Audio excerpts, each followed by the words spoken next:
ကုသိုလ်ရဲ့ဖို့ဘာကကိုအမြတ်တမ်းပေးဝေခြင်းနိဗ္ဗာန်ရောက်ကြောင်းထောက်ပံ့ဖြစ်ပါစေဆိုပြီးရည်စက်ချခြင်းဒီကိစ္စနှစ်ရပ်ကိုမဆောင်ရွက်မိမှာဘုန်းကြီးကအလုံးသောတရားဓမ္မပေါင်းကိုအနုမောဒနာတရား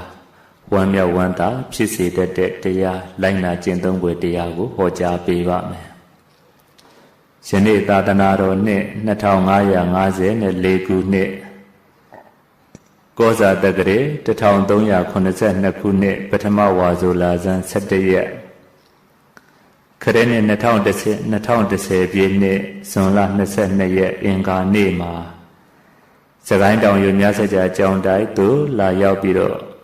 ကုသိုလ်ကောင်းမှုပြုကြတဲ့ကုသိုလ်ရှင်များကရန်ကုန်မြို့တိုက်တစ်အခန်း202ဗရောင်လန်းယူဇနာပလာဇာအနောက်ဘက်မှာနေထိုင်ကြတဲ့ယဟန်ဒါယကဥမောင်လယဟန်ဒါယကမတော်ကိုဝါတမီယဟန်ဒါယကမများဖြစ်ကြတဲ့မခိုင်ခိုင်မွေတာမောင်တင်အောင်မိုး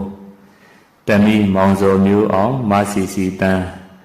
မြေမောင်ခန့်ထူးနိုင်မချိုလင်းတာသမီမြေမိသားစုတို့ဖြစ်ပါတယ်ကုသိုလ်ကောင်းမှုပြုလုပ်ချခြင်းရဲ့အကြောင်းရင်းခန္ဓာကတော့မြတ်စွာဘုရားကျောင်းတိုင်းမှာပရိယပฏิပတ်သာသနာတာဝန်ကိုထမ်းဆောင်နေတဲ့တာမဏေရှင်ကန္ဓတာရအားတင်္ဂန်တပိတ်ပရိက္ခရာတန်စာဆင်ပြီးတော့မြင့်မြတ်သောယံဖြစ်သူရောက်အောင်တွတ်သွင်းချီးမြှောက်ခြင်းဥပတံပရကံဆောင်မင်္ဂလာကိုဒီကအားဖြင့်ပြုလုပ်ပါတယ်ဥပတံပရကံဆောင်မင်္ဂလာကိုကြောင်းခံပြီးတော့တန်ဃာတော်280ကျော်တို့အားအာယုံခါမှာကြာစံကျော်ဆွမ်းနေ့လယ်ခါမှာမွန်မြတ်သောခဲဝယ်ဘောဇဉ်ဆွမ်းများဆက်ကပ်လှူဒန်းခြင်းဆိုတဲ့ကုသိုလ်ကောင်းမှုယဟန်တဲ့အတွက်လိုအပ်တဲ့သင်္ကန်းတပိတ်ပရိက္ခရာဆောင်ခြင်းအောင်စတဲ့အဆက်တဲ့ပစ္စည်းမျိုးစုံများကိုလည်းပဲလှူဒန်းကြခြင်းမြတ်စွာဘုရားကျောင်းတိုင်းမှာလိုအပ်နေတဲ့အဆောက်အုံအတွက်နဝကမ္မဝတ္ထုငွေကျပ်သိန်း400ကိုလည်းပဲလိုအပ်တဲ့အခါမှာလှူဒန်းရန်ကြိုတင်ပြီးတော့ရေစက်ချလှူဒန်းကြခြင်းပင်တန်ကဆရာတော်15ပါးတို့အားလီနင်သင်္ကန်းတွေ့ဆုံတစုံစီအပြင်15စုံ1000ကျပ်တန်အဆက်သောပစ္စည်းများအတွက်နဝကမ္မ3,500ကျပ်သွားလိုက်စီသွားလိုက်တန်တစုံစီအပြင်15စုံလှူဒန်းကြခြင်းတရားတော်ကိုပူဇော်သည့်အနေအချင်း3,000ကျပ်တန်အဆက်သောပစ္စည်းများကိုလှူဒန်းကြခြင်းဆိုတဲ့ကုသိုလ်ကောင်းမှုများကိုပြုလုပ်ကြတယ်အကြောင်းရင်းခန္ဓာကယဟန်ကံမင်္ဂလာကိုကြောင်းပြုပြီးတော့ကုသိုလ်ကောင်းမှုတွေဒါနသီလဘာဝနာမျိုးစုံအောင်ယနေ့ယခုမှပြုလုပ်ကြတယ်အဲ့တော့ယဟန်တက္ကရာမများယဟန်မေတော်ခမည်းတော်ဆွေမျိုးများနဲ့တကွာအာလုံးသောပရိသတ်တွေကိုဘုန်းကြီးကစူစူဗုဒ္ဓဆုံးမဆိုတဲ့တရားတော်ကိုနုမောဒနာတရားဖြစ်နဲ့လိုက်နာကျင့်သုံးွယ်တရားဖြစ်နဲ့ဟောကြားပေးပါမယ်စူစူဗုဒ္ဓဆုံးမဆိုတာဘုရားရှင်ရဲ့ဩဝါဒပါတိမောက်ကိုပြောတာပါဩဝါဒပါတိမောက်ဆိုတာဘုရားရှင်ကိုယ်တော်မြတ်တွေသာလျှင်ဟောကြားတော်မူတယ်ဥပုံနေ့မှာရွတ်ဆိုပြီးတော့တန်ဃာတော်ရှင်မြတ်တွေကိုဆုံးမဟောကြားခဲ့တဲ့တရားဒါကိုဩဝါဒပါတိမောက်လို့ခေါ်တယ်ဂါထာအပြင်3ဂါထာမျှပဲရှိပါတယ်စာကြောင်းရေအပြင်2ပါဒကိုတစ်ကြောင်းလုံးရိုက်နေလို့ရှိရင်စာကြောင်းရေ9ကြောင်းမျှပဲရှိတယ်အဲ့ဒီတည်းကဘုန်းကြီးကတဂါထာစာကြောင်းရေ2ကြောင်းမျှထုတ်နှုတ်ပြီးတော့အဆူဆူဗုဒ္ဓဆုံးမမှာဆိုတဲ့ခေါင်းစဉ်နဲ့ဓမ္မဒါနလက်ဆောင်ပေးပါမယ်နောက်ထပ်အာနာပါတိမောက်ဆိုတာရှိသေးတယ်အာနာပါတိမောက်ဆိုတာကတော့ဘုရားရှင်ကတပည့်ယဟန်တော်တွေကိုပြစ်မှုကျူးလွန်တဲ့အခါမှာအရက်တောက်လို့ရှိရင်ဘာဘက်တင့်စီညစာစားလို့ရှိရင်ဘာဘက်တင့်စီဒီလိုသိက္ခာပုဒ်တွေအာနာဒေသနာတော်ထားတော်မူခဲ့တယ်အဲ့ဒါကိုတော့အာနာပါတိမောက်ဘုန်းကြီးတို့ယဟန်တော်တွေပဲရွတ်ဆိုကြရတယ်ဥပုံနေ့မှာတန်ခါကိုစားတစ်ပါးကရွတ်ဖတ်ပြီးတော့အလုံးကနားထောင်ကြရတယ်နာယူကြရတယ်ဆင်ခြင်ရရတယ်အဲ့ဒါကိုတော့အာနာပါတိမောက်လို့ခေါ်တယ်ယခုချိန်ထိလည်းကျောင်းတိုက်ကြီးတွေမှာ15ရက်တစ်ကြိမ်ဒီအာနာပါတိမောက်ကိုရွတ်ဆိုကြတယ်ဒါကိုပဲပါတိမောက်ပြတယ်ဥပုပ်ပြုတယ်လို့ခေါ်ကြတယ်ခုဘုန်းကြီးဟောကြားမယ်စူစူဗုဒ္ဓဆုံးမဆိုတဲ့တရားကတော့ဘုရားရှင်တွေပဲဒီဩဝါဒကိုဟောကြားတော်မူတယ်တပိတာဝကတွေကမဟောကြားပါဘူးဘ ရားရှင်ကိုတော်မြတ်ကဘုန်းကြီးတို့ဖရားရှင်ကိုတော်မြတ်ကလာပြည့်လာွယ်တိုင်းနှစ်ပေါင်း20လောက်ဒီတရားကိုပဲဟောကြားပြီးတော့တပည့်ယဟန်တွေကိုဆုံးမခဲ့တဲ့တရားဖြစ်ပါတယ်။နဲပေမဲ့လို့အနှစ်သာရကတိတ်ပြီးတော့ပြေဝပါတယ်။တပါရလောက်ဆုံးမလေးတစ်ခုလောက်လိုက်နာကျင့်သုံးရင်ကိုပဲနိဗ္ဗာန်အထိမျက်မှောက်ပြုစေနိုင်ပါတယ်။အဲ့တော့ဘုရားရှင်ကိုတော်မြတ်ကအဲ့ဒီဩဝါဒပါတိမောက်ထဲမှာတကားထားကိုဘာဟောထားသလဲဆိုတော့တပ္ပပပတ္တအကရဏံကုသလတ္တဥပတံပရာသာစိတပရိယောဒပနံဧတံဗုဒ္ဓနာသာသနံတပ္ပပပတ္တယုတ်မာတော်သွံဟောယံတမှုအကုသိုလ်စုစုကိုအကရဏံလုံးဝပြောင်းစင်အောင်ရှောင်ကျဉ်တမှုမပြုလုပ်ခြင်း၎င်းကုသလတ္တကာမမဂုလောကဝတိရှိရှိသမျှကုသလကိုဥပါဒံပရာတဆင်းနဲ့တဆင်းရင်တည်းခြင်းအောင်မလင်ပုံသေးပြည့်စုံစေခြင်း၎င်းသာစိတ်တပရိယောတပနံမိမိစိတ်ရင်ပုတ္တဝင်းသည့်ခရုသင်အနေဖြူစင်စေခြင်း၎င်းဧတံအကုသိုလ်ကင်းကုသိုလ်တွင်၍စိတ်ရင်စင်ယိုဤသုံးမျိုးသည်ဗုဒ္ဓနံကင်္ဂတေတုပွင့်တော်မူသည့်စူစူထွတ်ထားမြတ်ဖရာတို့၏သာသနံလိုရင်ထုံပြနှဝရဖြင့်သုံးညပါစေဆုံးမတော်မူချက်ဖြစ်ပါပေ၏ဣတိသို့ဘဂဝါသုံးလောကဒုဒရှင်တော်မြတ်ဗျာတိအဝေါစာကရုဏာရှိသောပညာအားဖြင့်ဟောကြားတော်မူခဲ့ပါပေတည်း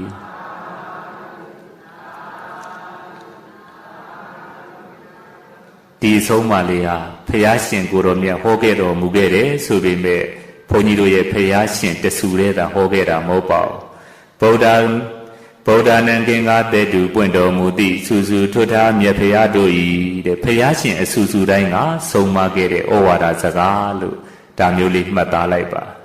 နံပါတ်1ပါလဲဆိုတော့ဒီအဆုံးမသုံးဂါထာတွေရဲ့တဂါထာအဲ့ဒီတဂါထာတွေရဲ့အချက်3ချက်ကနံပါတ်1အနေနဲ့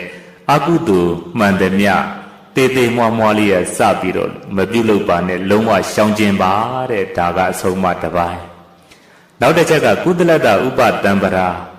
ကုသိုလ်မှန်သမျှတေးသေးမွားမွားကုသိုလ်လေးရစပြီးတော့အရတ္တမကုသိုလ်အထိမိမိရဲ့နှလုံးသားထဲမှာပြည့်ဝလာအောင်တစ်ဆင့်နဲ့တစ်ဆင့်ကြိုးစားအားထုတ်ပါတဲ့ကုသိုလ်မှန်သမျှကြိုးစားအားထုတ်ပါတဲ့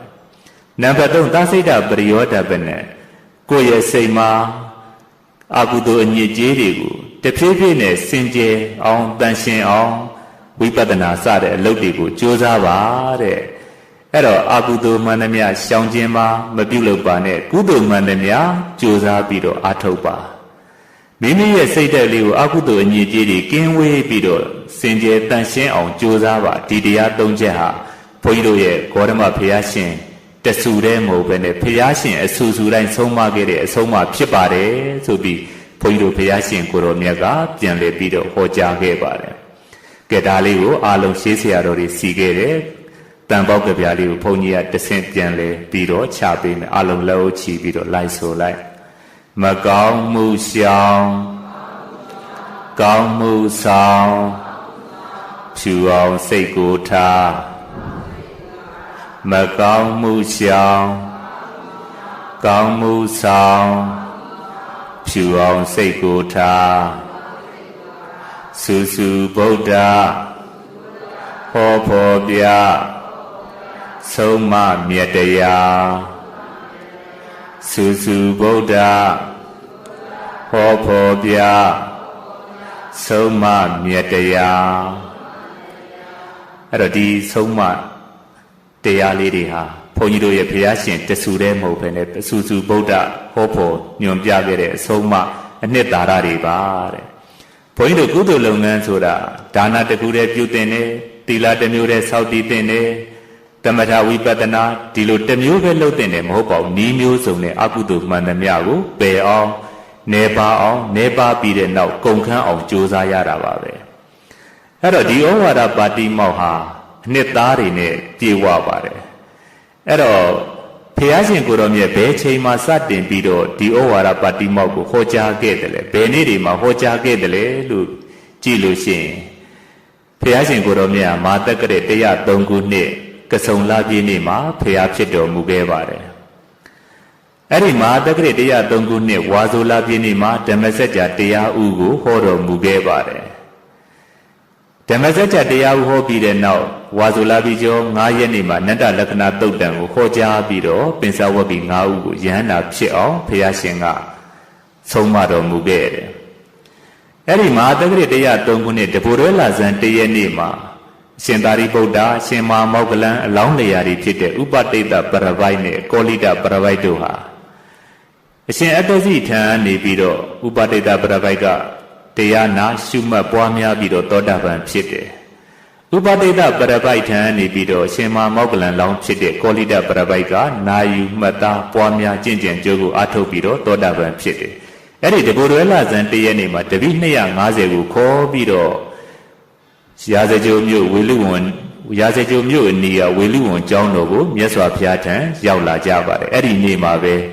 အက္ခတဝက2ပါးနဲ့တပိယဟန်တပိပရပိုက်250ဟာမြတ်စွာဘုရားထံမှာယဟန်ပြုသွားကြပါတယ်အဲ့တော့ရှင်သာရိပုတ္တရှင်မောဂလန်မှုရှိတဲ့ယဟန်250ဟာမဟာတက္ကရာ103ခုနှစ်တဘူရဲလာဇန်1ရက်နေ့မှာဝေလူဝန်ကျောင်းတော်မှာယဟန်ဖြစ်ကြတယ်အဲ့ဒီနေ့မှာပဲတပိ250ရတော့ယဟန္တာတွေဖြစ်ကုန်ကြတယ်ရှင်မောဂလန်ကတဘူရဲလာဇန်9ရက်နေ့ယဟန်ကိစ္စပြီးဆုံးပြီးတော့ယဟန္တာဖြစ်တော်မူတယ်တဘူရဲလာပြည့်နေ့မှာဘုရားရှင်ကိုတော်မြတ်ကရှင်သာရိပုတ္တရာနဲ့အတူရာဇကြိုမြို့အနီးဂိဇကုတ်တောင်ဝတ်တူးလိုင်မှာတရင်သုံးတယ်ဝတ်တူးလိုင်မှာတရင်သုံးပြီးတော့တရားရှုမှတ်နေတဲ့အချိန်မှာဘုရားရှင်ကိုတော်မြတ်ကညနေချိန်မှာရှင်သာရိပုတ္တရာရဲ့တူဖြစ်တဲ့ဒီဃနခပရပိုက်ကိုဝေဒနာပရိက္ခတုတ်တံတနည်းအားဖြင့်ဒီဃနခတုတ်တံကိုဟောကြားတယ်။အဲ့ဒီတရားကိုနာပြီးတော့တူဖြစ်တဲ့ဒီဃနခပရပိုက်ကတရဏဂုံ3ပါးတီးပြီးတော့သောတာပန်ဖြစ်သွားခဲ့တယ်။ရှင်သာရိပုတ္တရာကိုတော်မြတ်ကဖျားရှင်ကနေပြီးတော့ဒီဃနခပရပိုက်ကိုဟောကြားတဲ့တရားကိုနာယူရင်းနဲ့ကျင့်ကြံကြုတ်ကိုပွားများအားထုတ်တာအဲ့ဒီမှာပဲဝတ်တူးလိုင်မှာပဲယဟန္တာဖြစ်တော်မူခဲ့တယ်တဲ့တရားဟောတာကတော့ဒီကနခကိုဟောတာရှင်သာရိပုတ္တရာကနာယူရင်းနဲ့ယဟန္တာဖြစ်သွားခဲ့ပါတယ်အဲ့တော့အဲ့ဒီတဘူရဲလာပြည့်နေ့ဟာဖျားဖြစ်တော်မူပြီးတဲ့နောက်6လမြောက်တဲ့နေ့ပေါ့အဲ့ဒီနေ့မှာရှင်သာရိပုတ္တရာလည်းပဲယဟန်ကိစ္စပြီးဆုံးပြီးတော့ယဟန္တာဖြစ်တော်မူခဲ့တယ်ယဟန္တာဖြစ်တော်မူပြီးတဲ့နောက်ညနေပိုင်းအချိန်နေဝင်ခါနီးအချိန်မှာဘုရားရှင်ကိုတော်မြတ်ကရှင်သာရိပုတ္တရာနဲ့အတူအဲ့ဒီဂိဇကုတ်တောင်ဝတ်တူးလိုင်ရနေပြီးတော့ဝေလူဝန်ကျောင်းကိုပြန်ကြွတော်မူခဲ့တယ်အဲ့ဒီအချိန်မှာနေဝင်ခါနီးအချိန်ဖြစ်ပါလိမ့်မယ်အဲ့ဒီဝေလူဝန်ကျောင်းတော်ကိုဘုရားရှင်ရောက်တော်မူတယ်ဆိုရင်ပဲဘုန်းကြီးတို့တာဝကတန်ဏိပါဒဘုရားရှင်ရဲ့တပိယဟန်တာဝကတွေအစီဝေးဖြစ်တယ်တဲ့ဘုန်းကြီးတို့ဘုရားရှင်လက်ထက်မှာတစ်သက်လုံးမှာဒီတစ်ချိန်မဲ့ဒီလိုထူးခြားတဲ့အစီဝေးဖြစ်ခဲ့တဲ့အဲ့တော့ဘာဖြစ်လို့ထူးခြားတယ်လို့ပြောရတာလဲဆိုတော့အင်္ဂါ၄ချက်နဲ့ပြည့်စုံတဲ့အတွက်ထူးခြားတာတဲ့အဲ့တော့ဒီစီဝေးကြီးဟာအဲ့ဒီဝေလူဝန်ကျောင်းထဲမှာမျက်စိနဲ့မှန်းကြည့်ပေါ့ဒီစီဝေးကြီးကနံပါတ်1တဘူရဲလာပြည့်နေဖြစ်ခြင်းတဲ့ဒီအင်္ဂါနဲ့လည်းပဲပြည့်စုံတယ်ဒီအချက်နဲ့လည်းပဲပြည့်စုံတယ်နံပါတ်2အဲ့ဒီအစီဝေးကြီးမှာယဟန္တာပေါင်း1250ပါဝင်တယ်အဲ့ဒီယဟန္တာ1250ဟာဘသူကမှပင်ဖိတ်လို့မဟုတ်ဘဲနဲ့သူ့တဘာဝအတိုင်းသူ့ဓမ္မတာသဘောအတိုင်းအလိုလိုစီဝေးရောက်လာကြတယ်တဲ့ဒါဒုတိယထူးခြားချက်တတိယထူးခြားချက်ကအဲ့ဒီ1250သောယဟန္တာရှင်မြတ်တွေဟာအားလုံးအေဟိဘိက္ခုယဟန်ဖြစ်နေဖြစ်ကြတာတိမ်ဝင်ပြီးမှဖြစ်တဲ့ယဟန်တပါးမှမပါဘူးတဲ့ဘုရားရှင်ကိုရောမြတ်ကရှင်သာရိပုတ္တရာမှုရှိတဲ့တပည့်တွေက250ဥရဝေလကတ္တပညီနောင်3ဦးမှုရှိတဲ့ယဟန္တာတွေက1000အဲ့ဒီ1250သောယဟန္တာရှင်မြတ်တွေဟာဧထာဘိကဝောသရတဗျမ္မာစရိယံတမ္မာဒုက္ခတာအန္တကိရိယာယမြတ်စွာဘုရားကမိန့်တော်မူလိုက်တယ်ယဟန်ဖြစ်ကိုတောင်းပန်တဲ့အခါယဟန်ပြုခွင့်ပေးပါလို့တောင်းပန်တဲ့အခါမြတ်စွာဘုရားကယဟန်တို့တဲ့သင်တို့လာကြလို့ဒုက္ခရဲ့အဆုံးနိဗ္ဗာန်ကိုမျက်မှောက်ပြုဖို့မဂ္ဂဗျမ္မာစရိယဆိုတဲ့မဂ်ခင်တရားအကျင့်မြတ်ကိုသင်တို့ကျင့်ကြံကြိုးကိုအားထုတ်လို့မြတ်စွာဘုရားကခေါ်တော်မူလိုက်တာနဲ့တပြိုင်နက်လူအသွင်တွေပျောက်ပြီးတော့ယဟန်တွင်တွေရောက်လာကြတယ်သင်္ကန်းပရိက္ခရာတွေတန်ဆာဆင်ပြီးသားဖြစ်သွားတယ်အဲ့ဒါကိုအေဟိဘိက္ခုယဟန်မြတ်စွာဘုရားခေါ်တော်မူလိုက်တာနဲ့ဒီယဟန်လောင်းတွေကယဟန်ဖြစ်ကိုတောင်းတယ်မြတ်စွာဘုရားလာခဲ့ကြတော့လို့မိန့်ကြားတော်မူလိုက်တာနဲ့ယဟန်ဖြစ်သွားကြတယ်ဒါကိုအေဟိဘိက္ခုယဟန်လို့ခေါ်ရတယ် အဲ့တော့1250သောယဟန်နာတွေစီဝေးတဲ့ထဲမှာအားလုံးဟာအဲ့ဒီလိုအေဟိဘိက္ခုယဟန်ကြီးပဲဖြစ်ခဲ့တယ်အဲ့တော့ဘာဖြစ်လို့လဲဆိုတော့ဘုရားရှင်တကိုးကြောင့်တော့မဟုတ်ပါဘူးဒီ1250သောယဟန်တွေကရှေးဘုရားရှင်တွေလက်ထက်တုန်းကသင်္ကန်းတပိတ်ပရိက္ခရာတွေလှူခဲ့ဘူးတဲ့အဲ့ဒီအကျိုးကြောင့်အေဟိဘိက္ခုယဟန်ဖြစ်ကြရတာတကယ်လို့မြတ်စွာဘုရားနဲ့တွေ့ပင်တွေ့냐တော့လေသင်္ကန်းတပိတ်မလှူဘူးတဲ့မျိုးသားတွေဆိုရင်ဘုရားရှင်ဘလောက်ပဲအေဟိဘိက္ခုခေါ်ယဟန္တာမဖြစ်ပါဘူးဘုရားရှင်ကလည်းဒီလိုပုဂ္ဂိုလ်မျိုးအေဟိဘိက္ခုဖြစ်နေမခေါ်ပါဘူးသင်္ကန်းတပိတ်ပရိက္ခရာရှာခိုင်းတာပါသင်္ကန်းဝတ်ခြင်းနဲ့ယဟန်ဖြစ်ခြင်းနဲ့ဆိုရင်သွားရှာကြီးဒါမျိုးပဲခိုင်းပါတယ်ခုတော့သူတို့ကသင်္ကန်းတပိတ်ပရိက္ခရာလှူဘူးတဲ့ပုဂ္ဂိုလ်တွေဆိုတော့ဘုရားရှင်နဲ့တွေ့လိုက်တဲ့အခါခေါ်တော်မူလိုက်တာနဲ့ယဟန်ဖြစ်ကုန်တယ်တဲ့အဲ့ဒါတတိယထူခြားချက်အေဟိဘိက္ခုယဟန်နေပဲတိမ်ဝင်မှဖြစ်တဲ့ယဟန်တပါးမှမပါခဲ့တော့နောက်စတုထထူခြားချက်ကဘာလဲဆိုတော့အဲ့ဒီ1250သောယဟန္တာရှင်မြတ်တွေဟာဆလဗိညအဘိညာဉ်6ပါးနဲ့ပြည့်စုံတဲ့တကော80ပတ်နဲ့ပြည့်စုံတဲ့ယဟန္တာတွေဖြစ်တယ်တဲ့ဒုက္ခဝိပတ္တကတကော80ပတ်နဲ့မပြည့်စုံတဲ့ယဟန္တာတပါးမှမပါဘူးတဲ့ဒါစတုထထူခြားချက်အဲ့ဒီပရိသတ်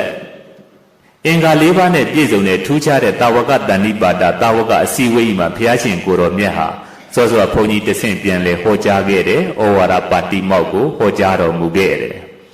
တဗ္ဗဗဗတာအကရဏံကုသလတ္တဥပတံပရာ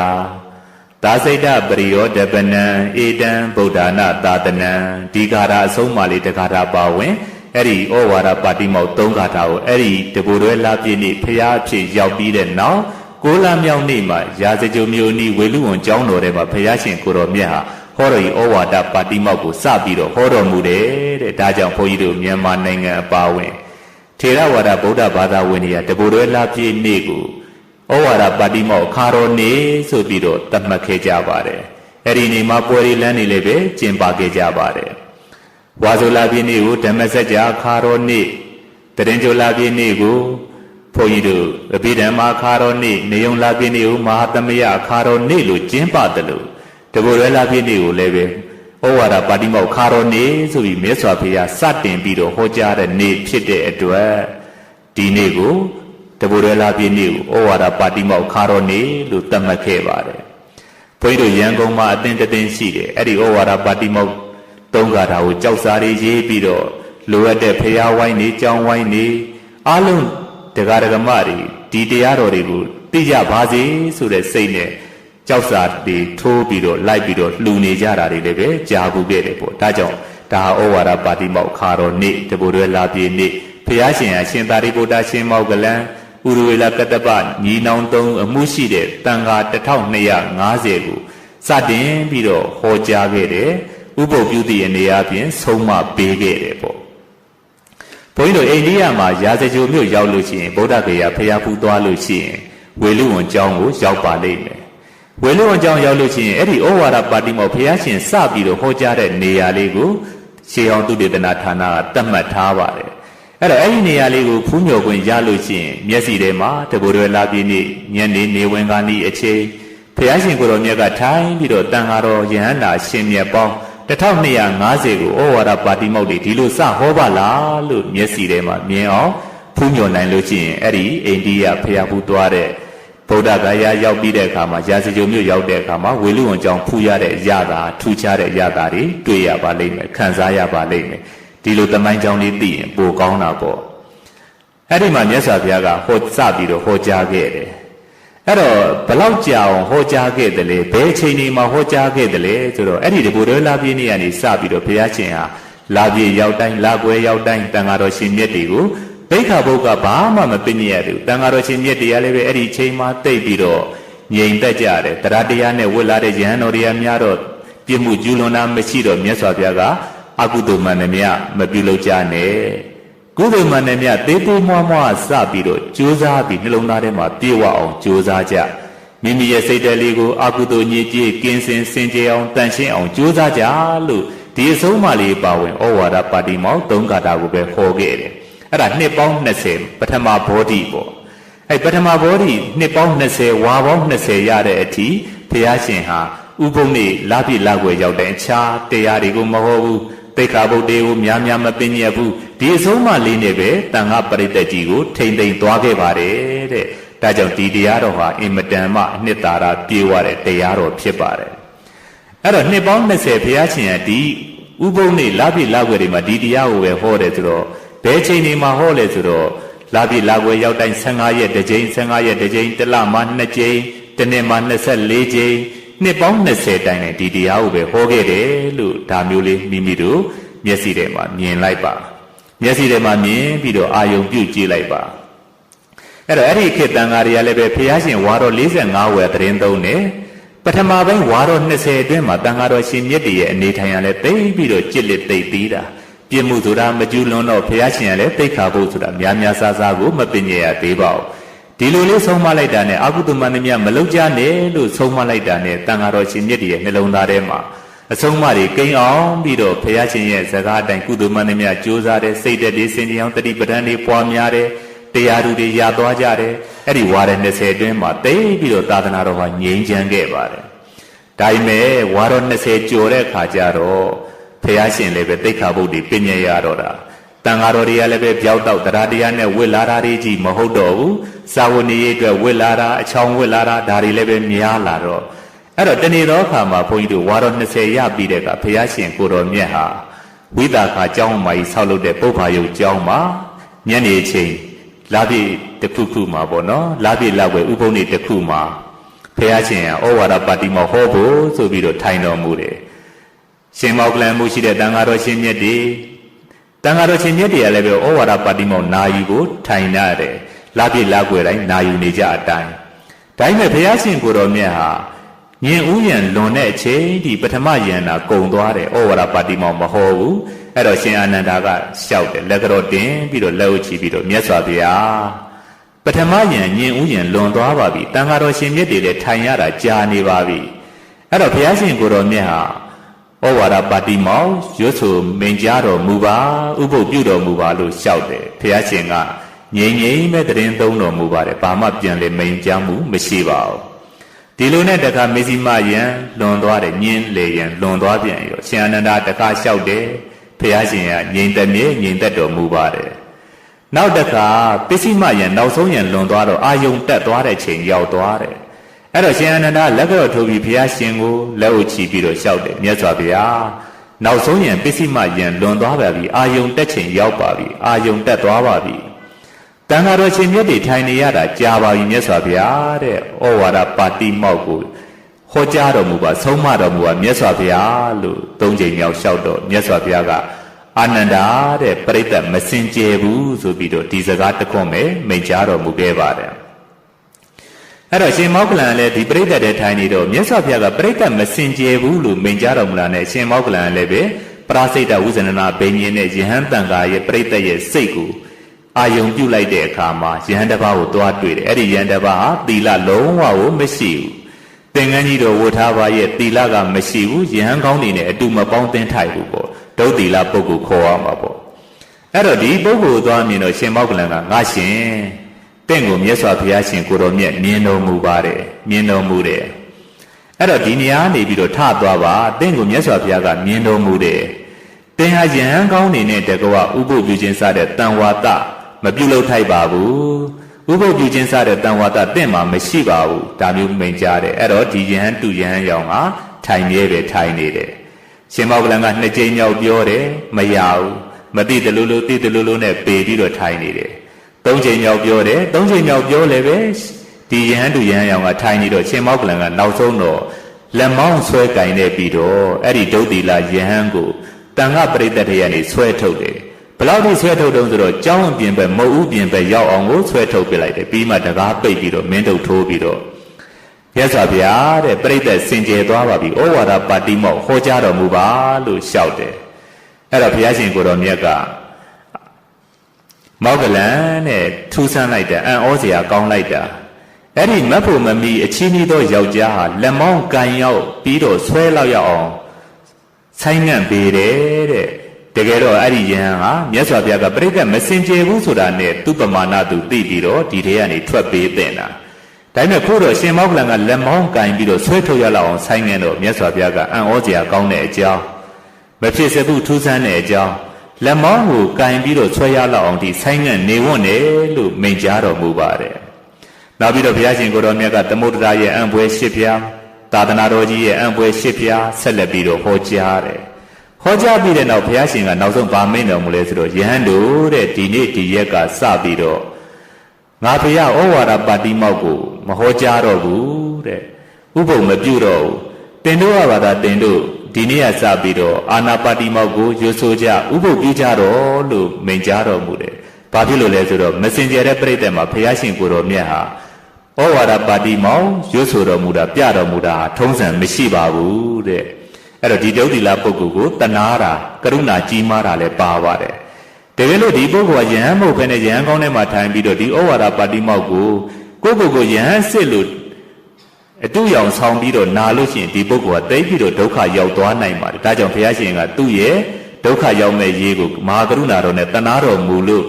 ဩဝါဒပါတိမောက်ကိုမပြဘဲနဲ့တညာလုံးထိုင်တော်မူတယ်တဲ့ကျန်တဲ့တန်ဃာတွေလည်းထိုင်နေရတာပေါ့အဲ့တော့ဒီနေရာမှာဘုန်းကြီးတို့ဘုရားရှင်ကိုယ်တော်မြတ်ကပြိဿစင်ကြယ်ဖို့တိတ်ပြီးတော့အလေးထားတယ်ဆိုတာသွားပြီးတော့တွေ့ရတယ်ဒါကြောင့်ဘုန်းကြီးတို့တရားဓမ္မတွေရောဘုန်းကြီးတို့တန်ဃာတွေရောကိုယ့်ရဲ့ပြိဿစင်ကြယ်ဖို့အတွက်ဒါဟာကြောင့်ကြစိုက်တဲ့တယ်ဆိုတာဒါဒီသင်္ကန်းစာထွက်လာပါတယ်မြတ်စွာဘုရားရှင်ကိုယ်တော်မြတ်ကပြိဿမစင်ကြယ်တဲ့အတွက်ယဟန်တစ်ပါးသီလမရှိဘဲနဲ့ရောနှုတ်နေတဲ့အတွက်ဩဝါဒပါတိမောက်ကိုဟောတော်မမူပါဘူးသူ့ကိုလည်းပဲတနာတော်မူတာပါပါတယ်နောက်ပြီးတော့ပြိဿစင်ကြယ်ဖို့အတွက်လည်းဘုရားရှင်အလေးကရုပြုပါတယ်အဲ့တော့ဘုန်းကြီးတို့လည်းပဲတန်ဃာတော်ချင်းမြတ်တွေရောတရားဓမ္မတွေရောကိုမိသားစုကိုယ့်ရဲ့ကြောင်းတိုက်ကိုယ့်ရဲ့ပဝန်းကျင်အားလုံးတန်ရှင်းစင်ကြယ်အောင်အားလုံးမှာတာဝန်ရှိတယ်ဆိုတာဒီကသင်္ကန်းစာယူလို့ရသွားပါတယ်အဲ့တော့အဲ့ဒီနေ့အဲ့ဒီရက်ကစပြီးတော့ဘုရားရှင်ကိုတော်မြတ်ဟာဒီအရေးခင်းလေးတွေပေါ်လာတာနဲ့ဒီအကြောင်းအရာအထုပ္ပတ္တိကိုအကြောင်းပြုပြီးတော့အဲ့ဒီနေ့အဲ့ဒီရက်ကစပြီးတော့ဩဝါဒပါတိမောက်ကိုလာပြည့်လာွယ်ရောက်တိုင်းဟောကြားတော်မမူပဲနဲ့တန်ဃာတော်ရှင်မြတ်တွေကိုပဲပြည့်ညက်ထားတဲ့အာသိက္ခာဘုဝိနိသိက္ခာဘုတွေကိုရွတ်ဆိုကြဥပုပ်ပြုကြပါတိမောက်ပြကြဆိုပြီးတော့ယဟန်တန်ဃာတွေကိုပဲဖွင့်ပြခဲ့တယ်ဒါကြောင့်ဩဝါဒပါတိမောက်ကနှစ်ပေါင်း20ဒီဘုရားရှင်ကိုတော်မြတ်ဟာလာပြည့်လာွယ်တလားကို2ကြိမ်တစ်နှစ်ကို24ကြိမ်နှစ်ပေါင်း20ဝါတော်20အထိလေးလေးစားစားအလေးကရုပြုပြီးတော့ဆုံးမခဲ့တဲ့တရားတော်ဆိုတာဒါလေးကိုအာလုံးပြိသက်တွေကြည်ညိုတတ်အောင်ခံစားတတ်အောင်ဘုန်းကြီးကပြောပြခြင်းဖြစ်ပါတယ်အဲ့တော့ဒီဩဝါဒပါတိမောက်ဟာဘုန်းကြီးတို့ဘုရားရှင်တဆူတဲ့ရဲ့ဆုံးမလားဆိုတော့ဧတံအကုသိုလ်ကင်းကုသိုလ်တွင်၍စေရင်စင်ယိုဤသုံးမျိုးသည်ဗုဒ္ဓနံကင်္ဂတေတုပွင့်တော်မူသည့်စုစုထွတ်တာမြတ်ဘုရားတို့ဤသာသနံလူရင်းထုံပြနှဝံရဖြင့်သုံးကြပါစေဆုံးမတော်မူချက်ဖြစ်ပါပေ၏ဣတိတုဘဂဝါသုံးလောကထွတ်တာရှင်တော်မြတ်ဘုရားသည်အဝေါစာကရုဏာရှိသောပညာအဖြင့်ဟောကြားတော်မူခဲ့ပါပေတည်း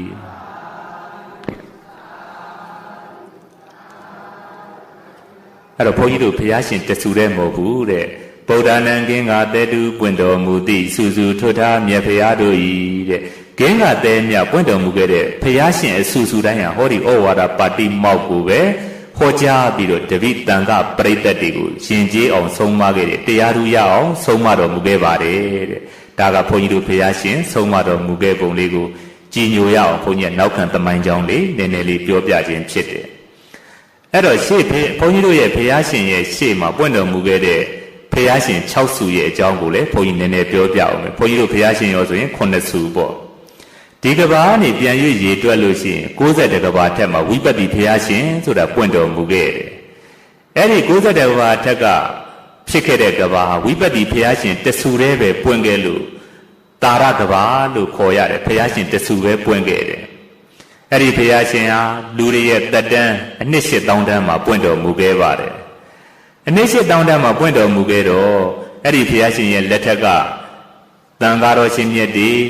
တရားဓမ္မတွေတက်တန်းကလည်းပဲသိရှည်ကြတယ်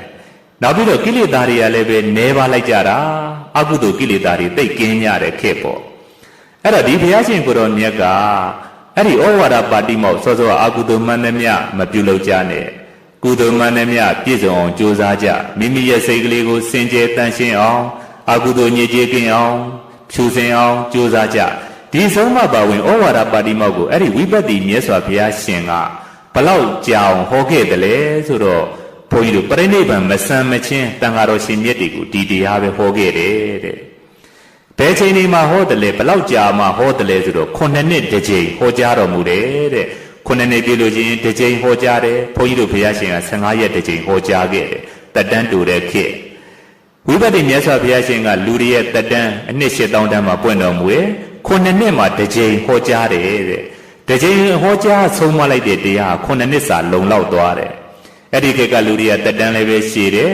ကိလေသာတွေကလည်းပဲနေပါတော့တရားလေးတူတူလေးတစ်ပုတ်လောက်နာလိုက်ရလို့ရှိရင်ပဲကိလေသာတွေကင်းပြီးတော့ကျွတ်တန်းဝင်ပြီးတော့မတ်ဖို့နိဗ္ဗာန်ကိုမတ်ဖို့မဉ္ဇဉ်ဖို့ဉဏ်နဲ့နိဗ္ဗာန်ကိုမျက်မှောက်ပြုသွားကြတယ်အဲ့ဒီဘုရားရှင်ဝိပဿနာဘုရားရှင်ဟာတပိသာဝကတွေကိုတရားအကျယ်ဟောစရာမလိုဘူးတိုးတိုးလေးဟောလိုက်ရင်တရားသူရသွားကြတယ်လူတွေကလည်းပဲကိလေသာနည်းလိုက်တာနေ့စဉ်တရားနဲ့ပဲပျော်မွေ့နေကြတယ်အဲ့တော့တရားကျယ်မဟုတ်တပိသာဝကယဟန်တွေကလည်းပဲပြည့်မှုမကျူးလွန်တော့သိက္ခာပုပ္ပညက်စရာမလိုဘူးပေါ့အဲ့တော့ဘုရားရှင်ဟာပရိနိဗ္ဗာန်မဆန်းမချင်းတသက်တာလုံးဒီတရားကိုပဲဥပုပ်9နှစ်တစ်ကြိမ်ဟောကြားခဲ့တယ်အဲ့တော့အခြားဆုံးမလေးတွေနည်းနည်းပဲဟောကြားခဲ့တယ်တရားကိုအကျယ်မဟောခဲ့ဘူးတဲ့အဲ့တော့ပရိနိဗ္ဗာန်ဆံပြီးတဲ့နောက်သာသနာဘလောက်ရှည်တယ်လဲမေးရင်မျိုးဆက်အားဖြင့်တော့20ပဲတက်တန်းရှည်ပါတယ်သာသနာကဝိပဿနာဘုရားရှင်ပရိနိဗ္ဗာန်မဆံခင်တစ်ဆက်နောက်ဆုံးဝိပဿနာဘုရားရှင်ပရိနိဗ္ဗာန်ဆံဃာနိမှာတရားသူရကြတဲ့တပိသာဝကရိယတစ်ဆက်မျိုးဆက်အားဖြင့်တော့20ပဲသာသနာတက်တန်းရှည်ခဲ့တယ်ဒါပေမဲ့နေ့ရည်အတွက်ကတော့အများကြီးရှည်ခဲ့ပါတယ်မျိုးဆက်က20ပဲရှည်တာနေ့ရည်အတွက်ကတော့သိန်းကနန်းကိုတော်တော်ကျော်အောင်သာသနာတော်ကြီးရှည်ခဲ့ပါတယ်တဲ့ဒါကဝိပဿနာဘုရားရှင်လက်ထက်မှာဘုရားရှင်ကပရိနိဗ္ဗာန်မဆံမခြင်းတာဝကတွေကို9နှစ်ချိန်ဒီတရားပဲဟောခဲ့တယ်တဲ့ဒါလေးဟာကြည်ညိုစရာကောင်းတဲ့အကြောင်းဘုန်းကြီးကပြောပြတာအဲ့တော့ဝိပဿနာမြတ်စွာဘုရားပွင့်ပြီးတဲ့နောက်ကဘာပေါင်း59ကဘာဘုရားမပွင့်တဲ့3ညကဘာတွေဖြစ်ပါတယ်အဲ့ဒီ3ညကဘာတွေမှာအနိစ္စဒုက္ခအနတ္တဒီစကားလေးဒီတရားစကားလေးနာယူဖို့ကိုပဲခက်ခဲတယ်ဒါတွေကဘုရားပွင့်မှာကြားဘူးတဲ့နာဘူးတဲ့စကားလေးတွေဖြစ်တယ်အဲ့တော့ဘုရားပွင့်မပွင့်တဲ့ကဘာပေါင်း59ကဘာဖြတ်တန်းပြီးတော့ဒီကဘာနေပြန်ရွေ့ရည်တွက်ရင်30ကဘာထက်ကြတော့တိခိဘုရားရှင်နဲ့ဝတ္တကုဘုရားရှင်နှစ်စုပွင့်တယ်တဲ့ဘုရားနှစ်စုပွင့်လို့အဲ့ဒီကဘာကိုတော့မန္တကဘာလို့ဒီလိုသတ်မှတ်ပါတယ်အဲ့တော့တိခိဘုရားရှင်က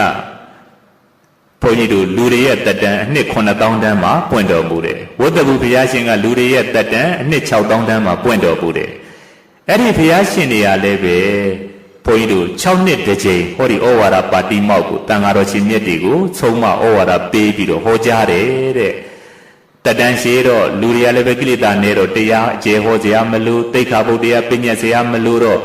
ဘယ်လောက်ကြီးဟောတယ်လဲဆိုရင်ပရိနိဗ္ဗာန်မဆံမချင်းအဲ့ဒီဘုရားရှင်နဲ့စုကလည်းဟောဒီဩဝါဒပါတိမောက်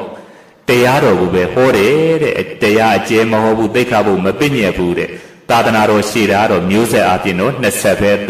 တက်တန်းရှည်ခဲ့တယ်နှစ်ပေါင်းကတော့သိန်းကနန်းထိခြီးပြီးတော့ရှည်ခဲ့တာပေါ့နှစ်ပေါင်းကြာပြီးမဲ့မျိုးဆက်အပြင်တော့20ပဲတက်တန်းရှည်ခဲ့တယ်ဘာဖြစ်လို့လဲတာဝကတွေကိုဝိနည်းသိက္ခာပုဒ်မပညာခဲ့လို့တဲ့ပညာစရာလည်းမလိုခဲ့လို့ပေါ့ဒါကြောင့်ဘုန်းကြီးတို့တိခိဝတ္တကုဘုရားရှင်လက်ထက်မှာလည်းဘုရားရှင်တွေကပြိဋိဘံမဆံမချင်းဟောဒီဩဝါဒပါတိမောင်းနဲ့ပဲတပိတာဝကတွေကိုဆုံးမတော်မူခဲ့ပါတယ်ဒီတရားနဲ့ပဲတပိတာဝကတွေကလည်းတရားသူတရားမြတ်တွေမျက်မှောက်ပြုခဲ့ကြပါတယ်နောက်တစ်ခါ39ကဘာဘုရားမပွင့်တဲ့3ညကဘာတွေဖြစ်ပြီးတော့ဘုန်းကြီးတို့ဒီဗဒ္ဓကဘာရောက်လာတယ်ဗဒ္ဓကဘာကြတော့ဘုရားရှင်5စုပွင့်တယ်ကကုတံကောဏဂုံကတ္တပဂေါရမနောင်ပွင့်တော်မူအရိမြစ်တရားဆိုပြီးတော့ဘုန်းကြီးတို့ခုလက်ရှိနေထိုင်တဲ့ကဘာဟာဘုရား5စုပွင့်တဲ့အတွက်ဗဒ္ဓကဘာတဲ့ဗမာလူကတော့အကောင်းဆုံးကဘာဘုရား5စုပွင့်တဲ့ကဘာတဲ့ပို့ပြီးတော့ကောင်းတဲ့ကဘာဆိုတာမရှိတော့ပါဘူးခုနကဝိပဿနာဘုရားရှင်ပွင့်တဲ့ကဘာတဆူတဲ့ပွင့်ခဲ့တဲ့သာရကဘာတိခိနဲ့ဝတ္တကုဘုရားရှင်ပွင့်တော်မူခဲ့တဲ့ကဘာဘုရားနှစ်ဆူသာပွင့်တဲ့မန္တကဘာခု39ကဘာချပြီးတော့ခုဘုန်းကြီးတို့နေတဲ့လက်ရှိကဘာကတော့ဘုရား5စုပွင့်တဲ့ဗဒ္ဓကဘာတဲ့ခုဘုန်းကြီးတို့ဘုရား4စုပွင့်တော်မူသွားခဲ့ပါပြီအဲဒီ4စုထဲမှာကကုတံဘုရားရှင်နဲ့ကောဏဂုံဘုရားရှင်ကကုတံဘုရားရှင်ကလူတွေရဲ့တက်တန်းအနှစ်4000တန်းမှာပွင့်တော်မူတယ်ကောဏဂုံဘုရားရှင်ကဘုန်းကြီးတို့လူတွေရဲ့တက်တန်းအနှစ်3000တန်းမှာပွင့်တော်မူတယ်ကတ္တပဘုရားရှင်ကလူတွေရဲ့တက်တန်းအနှစ်2000တန်းမှာပွင့်တော်မူခဲ့တယ်အဲ့ဒီဘုရားရှင်တွေရောဩဝါဒပါတိမောက်ကိုဘယ်ချိန်ဒီမှာဘလောက်ကြောင်ဟောတော်မူခဲ့တယ်လဲဆိုတော့ကကုတန်နဲ့ကောဏဂုံဘုရားရှင်ကတစ်နှစ်တစ်ချိန်ဟောတော်မူတယ်တဲ့တစ်ချိန်ဆုံးမလိုက်လို့ရှိရင်တစ်နှစ်စာလုံလောက်တဲ့ကတ္တပဘုရားရှင်ကတော့6လတစ်ချိန်ဒီဩဝါဒပါတိမောက်ကိုဟောကြားတော်မူတယ်စောစောကပြောတယ်လို့ဘုန်းကြီးတို့ဘုရားရှင်ကတော့15ရက်တစ်ချိန်ပဲဟောကြားခဲ့တယ်ပေါ့ အဲ့တော့6လတစ်ကြိမ်တစ်နှစ်တစ်ကြိမ်ဒီဩဝါဒနဲ့ပဲတန်ခါပရိသတ်ကိုယဉ်ကျေးအောင်ဆုံးမတော်မူခဲ့တယ်။ဒါပေမဲ့လို့အဲ့ဒီဘုရားရှင်တွေလည်းဝါတော်တွေရဲ့ထက်ဝက်နီးပါပထမဘောဓိကုံတဲ့အခါကျတော့သိက္ခာပုဒ်ကျူးလွန်တာတွေမဟုတ်တာလုပ်တာတွေပေါ်များလာတဲ့အတွက်တရားအကျေဟောတာတို့နောက်ပြီးတော့သိက္ခာပုဒ်ပညတ်တာတို့လုပ်တော်မူခဲ့ရပါတယ်။အဲ့ဒီဘုရားရှင်သုံးစုဟာဘုန်းကြီးတို့တာဝကမျိုးဆက်အပြင်လည်းတက်တန်းတော်တော်ရှည်ခဲ့တယ်။နေ့ရည်တွေအပြင်လည်းသာသနာရဲ့တက်တန်းဟာရှည်ခဲ့ပါတယ်တဲ့။သိက္ခာပုဒ်လည်းအကျေပညတ်ခဲ့တယ်တရားလည်းအကျေဟောခဲ့တယ်။တက်တန်းတူလာတော့လူတွေယဟန်တွေအလုံးဟာနောက်ပိုင်းမှာစိတ်သက်တည်းကျမ်းပြီးတော့မဟုတ်တာတွေလုပ်တဲ့အတွက်တရားအကျေဟောရတဲ့ကိစ္စသိက္ခာပုဒ်အကျေပညတ်တဲ့ကိစ္စတွေဖြစ်ပေါ်လာခဲ့ပါတယ်။ဒါကြောင့်ဘုန်းကြီးတို့ယခုအဆုံးအမလေးတွေဟာအဲ့ဒီလိုဘုရားရှင်အဆူဆူဟာအလေးကရုပြုပြီးတော့ဆုံးမခဲ့တဲ့တရားဖြစ်ပါတယ်တဲ့။ကဲအားလုံးလိုက်ဆိုလိုက်မကောင်းမှုရှောင်ကောင်းမှုဆောင်ဖြူအောင်စိတ်ကိုထားမကောင်းမှုရှောင်ကောင်းမှုဆောင်ဖြူအောင်စိတ်ကိုထားဆူဆူဗုဒ္ဓဟောဖော်ပြဆုံးမမြတ်တရားအဲ့တော့ဒီထဲကအနည်းငယ်လေးချိန်ရသလောက်ဘုန်းကြီးဒိဗ္ဗေလေးနည်းနည်းထပ်ပြီးတော့ရှင်းပေးမယ်